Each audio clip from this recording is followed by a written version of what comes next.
አስባችሁታል? ማሽኑን የፈለጋችሁትን ነገር ማዘዝ የምትችሉ ቢሆንና የመጣውን ነገር እንደፈለጋችሁ ማድረግ እንደምትችሉ ብታውቁ ምን ነበር የምታደርጉት? እኔ ብሆን እንደ ሃሺሞቶ ነበር የማደርገው።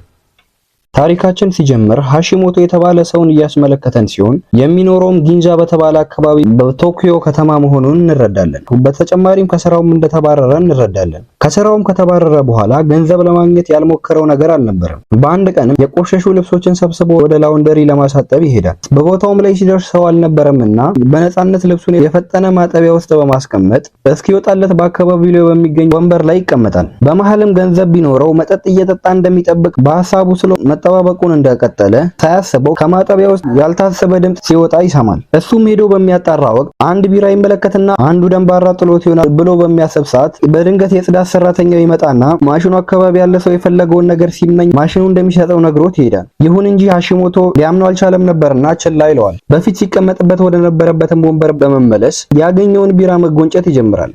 በመሃልም አንዲት ቆንጆ ሴት ልብሶቿን ለማሳጠብ ስትመጣ ያስመለክተናል። እሷም ልብሶቿን ወደ ማጠቢያው ማሽን ካስገባች በኋላ ወደ መቀመጫው በምትመጣበት ጊዜ ሃሺሞቶ ከልጅነቱ ጀምሮ ለሴቶች ያለው ፍራቻ ከባድ ስለነበረ ተቀምጦ ከነበረበት መሃል መቀመጫ ወደ ጥግ በመጠጋት በሁለቱ መካከል ያለውን ክፍተት ያሰፋዋል። ልጅቷን በተደጋጋሚ በቦታው ላይ ተመልክተው ስለነበረ ለሱ ለየት ያለ ስሜት እንደነበራትም እንገነዘባለን። በዚህም መሃል ሃሺሞቶ ሲጠጣ የነበረውን ቢራ ጨርሶ ስለነበረ የቢራውን ዕቃ ወደ ቆሻሻ መጣያ ሲወረውረው የቆሻሻ መጣያውን አፍስቶ መሬት ላይ ይወድቅበታል። ለማንሳትም በሚሞክር ሰዓት ልጅቷ ማልቀስ ትጀምራለች። የልጅቷ ስሙን ኮንዶ ይባል ነበር። ሃሺሞቶም ለምን እንደምታለቅስ ሲጠይቃት እሷም ስራ ለመቀጠር በ14 ድርጅቶች የስራ ቅጥር ጥያቄን እንዳቀረበችና ከሁሉም ተቀባይነትን እንዳላገኘች ትነግረዋለች። ላይክ ለምን ደሞ አታረጉት? እኔ ልብ ቅርጹን ሳሉልኝ አላልኳችሁ? እንደዚህ ንኩልኝ ነው እንጂ እንደዚህ መጠንቆል ምን ያቀሳል? ኧረ በስማሙ። እሱም ከስራ እንደተባረረ እየነገራት እሷ ግን ከማንም የተሻለ የቃለ መጠየቅ ብቃት እንዳላት ነግሯት የደረቀለትን ልብስ ይዞ ይወጣል። በደስታ ስሜት ውስጥም ሆኖ ወደ ቤቱ ያመራል። ቤትም እንደደረሰ መሽቶ ነበርና ይተኛል። በመሃልም እናትየዋ ትደውልለትና አባቱ ሆስፒታል እንደሆነ ነግራው በአጠቃላይ ወደ 300,000 ዬን እንደሚያስፈልግ ትነግረዋለች። ይህን ማለት የጃፓን ሀገር ገንዘብ ነው። በዚህም ጊዜ የቤተሰቦቹም ኃላፊነት በሱ ላይ ስለሆነ መጨናነቅ ሲጀምር በመሃል የላውንደሪ ቤቱ ሰውዬ ቃል ትዝ ይለውና ጠዋት ላይ መሄድ እንዳለበት አቅዶ በጠዋት ተነስቶ ወደ ላውንደሪ ቤቱ ይጓዛል። እዛም እንደደረሰ ማሽኑ ፊት ለፊት በመቆም 300,000 ዬን እንደሚፈልግ በሚናገር ሰዓት ምንም አይነት ገንዘብ ሊመጣ ባለመቻሉ የልጅ ሀሳብ ማሰቡን ያረጋግጥና ከቤቱ ሊወጣ ሲል ድምጽ በመስማት ማሽኑን ከፍቶ ሲመለከት በውስጡ ገንዘብን ይመለከታል። ገንዘቡንም ሲቆጥረው እናቱ የጠየቀችው የገንዘብ መጠን መሆኑን ሲረዳ በደስታ የሚናገረው ይጠፋዋል። ገንዘቡንም ወስዶ ሊጠፋ ሲል ትላንት የጠጣበትን የቢራ ዕቃው በሚመለከትበት ሰዓት ወደ ቆሻሻ መጣያው ለመጣል ሲሞክር የፈጠነ በእጁ ከመያዙ በፊት ይጠፋበታል። እሱም በድንጋጤ ውስጥ እንዳለ የማሽኑ ጽዳት ሰራተኛ ይመጣና ከማሽኑ የሚወጡ ነገሮች 24 ሰዓታት ውስጥ ወደ ነበሩበት ቦታ እንደሚመለሱ ያስረዳዋል። ይህንንም የሰማው ሃሺሞቶ ገንዘቡን የፈጠነ ለእናቱ ለመስጠትና አባቱን ለማዳን መሮጥ ይጀምራል። ከቤቱም ሊወጣ ሲል ያቺ የባለፈው ልጅ ትመጣና ሰላምታ ከተለዋወጡ በኋላ ለመጀመሪያ ጊዜ በቀን ውስጥ ለሁለተኛ ጊዜ የሥራ ቅጥር ቃለ መጠየቅ እንደተጠራች ትነግረዋለች። በተጨማሪም የባጤ ቋጡን መቀባጠር ትጀምራለች። በመሃልም ከእናቱ የስልክ ጥሪ ይደርሰዋል። እሱም የፈጠነ ገንዘቡን ለቤተሰቦቹ በማድረስና ማታ ላይ በድጋሚ ወደ ላውንደሪው በመመለስ ለስራ ቅጥር ማመልከቻ የሚሆን ሱፍ ማሽኑን በመጠየቅ ተቀብሎ ብዙ የሥራ ማስታወቂያዎችን መሳተፍ ይጀምራል። ይሁን እንጂ ወደ ቤት ሲመለስ ከሁሉም ድርጅቶች ያልተሳካ መልእክት ነበር የተላከለት። ከዛም በዘለለ ያመጣው ሱፍ 24 ሰዓት ሞልቶት ስለነበረ እየተመለከተው ይጠፋበታል። እሱም ትንሽ ቆም ብሎ ካሰበ በኋላ ስራ እያለ ራሱን ከሚያስጨንቅ የፈለገውን የገንዘብ መጠንና የተለያዩ ቁሳቁሶችን ከማሽኑ በማውጣት ህይወቱን መክፋት እንዳለበት በሚረዳ ጊዜ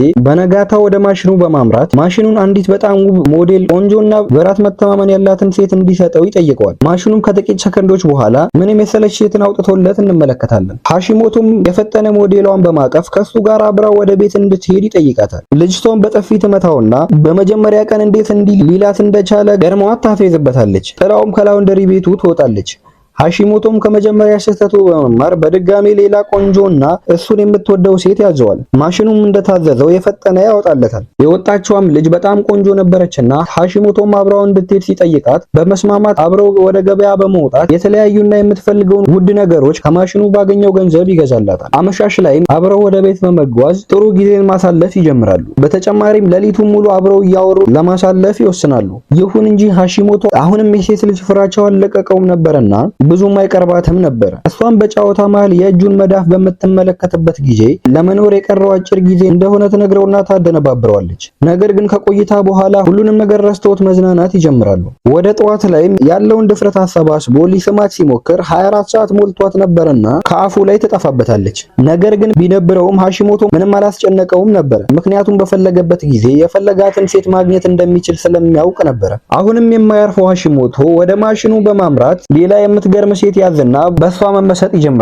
ይህንንም ተግባሩን ለተደጋጋሚ ቀናትና ለረጅም ጊዜ ማድረጉን ይቀጥላል። በተጨማሪም ከማሽኑ በሚያገኘውም ገንዘብ ፈለጉትን ነገር እያሟላላቸው ነበር የሚቆየው። በአንድ ቀንም እንደለመደው ከአንዲት ቆንጆ ጋር በመዝናናት ላይ ሳለ ኮንዶ ትመለከተውና ተወደው ስለነበረ በቅናት መንፈስ ተነሳስታ ትከታተለዋለች። እሱም ወደ ቅንጡ ቀለበት መሸጫ ይወስዳትና ውዱን ቀለበት ገዝቶላት ሲወጣ ትመለከታለች። በአጭር ጊዜ ውስጥ እንዴት እንዲህ ሀብታም ሊሆን እንደቻለ በመገረም ድጋሚ ገንዘብ ሊወስድ ወደ ማሽኑ ሲመጣ ተገኝታ ትጠይቀዋለች። እሱም ሎተሪ እንደደረሰው ሲነግራት እሷም መልሳ ያየቻት ሴት ከዚህ በፊት አይታት እንደማታውቅና ገንዘቡን ፈልጋ እንደሆነ ትነግረዋለች። እሱም የሷን ሐሳብ ችላ በማለት ገንዘቡን ይዞ ጥሏት ይሄዳል። አሁንም በድጋሚ ሌላ ሴት ይዞ ነበር። ከሷ ጋርም ሙሉ ቀኑን አብሯት ካሳለፈ በኋላ ወደ አመሻሽ ላይ ቀለበት አድርጎላት በመዝናናት ላይ ሳሉ 24 ሰዓት ሞልቷት ነበርና የፈጠነ ትጠፋበታለች። እሱም ወደ ማሽኑ በመጠጋት ለየት ያለችና አማላይ ሴትን ያዛል። የታዘዘችው አማላይ ሴት ስትመጣ በጣም ነርቨስ ሆኖ እንመለከተዋለን። በተጨማሪ አጠራቅሞት የነበረውን ውድ ቀለበት በጣቶቿ ላይ ያጠልቅላታል። በዚህም መሃል ኮንዶ ከሩቅ ውስጥ ትመለከት ነበርና ማዘን ትጀምራለች። በመሃልም ሃሺሞቶ ከእናቱ የስልክ ጥሪ ደርሰውና ለማውራት በሚሞክርበት ጊዜ አዲሷ ሴት ከስሩ እየተንጫጫች ስታስቸግረው ወደ ውጭ ወጣ ብሎ ሊያናገር ይሞክራል። በዚህም መሃል ኮንዶ የፈጠነ ወደ ልጅቷ በማምራት የድሮውን ሃሺሞቶ የት እንዳደረገችው ትጠይቋለች። ልጅቷም ኮንዶ ላይ ስትስቅባት ኮንዶ በመናደድ ያደረገችውን ቀለበት ልትቀማት መታገል ትጀምራለች። ይህ ሁላ ሲፈጠር አሁንም ሃሺሞቶ ስልክ እያወራ ነበርና ሊመለስ አልቻለም ነበር። እናትየውም አባቱ በጣም በጠና መታመሙንና አሁን ደግሞ ገንዘብ ሳይሆን ራሱ መጥቶ እንዲመለከተው እንደሚፈልግ ትናገራለች። ይሁን እንጂ አሁንም ሃሺሞቶ በጣም ቢዚ እንደሆነ ሲናገር እንመለከተዋለን። ስልኩንም ማውራቱን ጨርሶ ወደ ልጅቷ በሚመለስ ጊዜ የማሽኑ የጽዳት ሰራተኛ ያገኘውና ያልነገረው ሌላ ሚስጥር እንዳለ ይነግረዋል። ሃሺሞቶ ሚስጥሩን መስማት በመፈለጉ ይጠይቀዋል። ሚስጥሩም የነበረው ከማሽኑ የሚወጣ ነገር በ24 ሰዓት ውስጥ ተመልሶ እንደሚጠፋ ነበር የተናገረው። ሃሺሞቶም ይህንን በፊትም እንደነገረው ያስታውሰዋል። በመሃልም ወደ ሴቶቹ ስንመለስ ኮንዶ በመታገል ቀለበቱን ተቀብላት ከላውንደሪ ቤቱ ታባራታለች። በመንገዷ ላይም ከሃሺሞቶ ጋር ስትገናኝ በሱ ላይ እንደደረበባት ስለተሰማት ምንም ቃል ሳታወራ ጥላው ትሄዳለች። እሱም ወደ ማሽኑ ቤት በመመለስ ኮንዶን ስታለቅስና ስታማርር ይመለከታታል። እሷም የምታማርረው የድሮ ሃሺሞቶን እንዲመልስላት በመመኘት ነበርና ሃሺሞቶም የፈጠነ ወደ ማሽኑ ገብቶ በፊት የመጀመሪያ ቀን የተዋወቀችው ሃሺሞቶ ከማሽኑ ውስጥ ይወጣል። ከማሽኑ ውስጥም የወጣ ነገር የሚቆየው ለ24 ሰዓት ነበርና በድንጋጤ ፊት ለፊት ተከፍቶ ወደ ነበረው ቲቪ ያፈጣል። ቲቪው ላይ ደግሞ ከአንድ ቀለበት መሸጫ ማት ገንዘብ መጥፋቱን እየተመለከትን ትዕይንታችን እዚህ ላይ ያበቃል። ለዩቲዩብ ቻናሉ አዲስ የሆናችሁ ሰብስክራይብ ማድረግ እንዳትረሱ። ለዚህ ዩቲዩብ ቻናል አዲስ የሆናችሁ ሰብስክራይብ ማድረግ እንዳትረሱ። ቪዲዮንም ላይክ ያላረጋችሁ ላይክ አድርጉ። በቀጣይ በሚገርምና ባበደ ፊልም እስክንገናኝ ድረስ ቸር ሰንብቱ።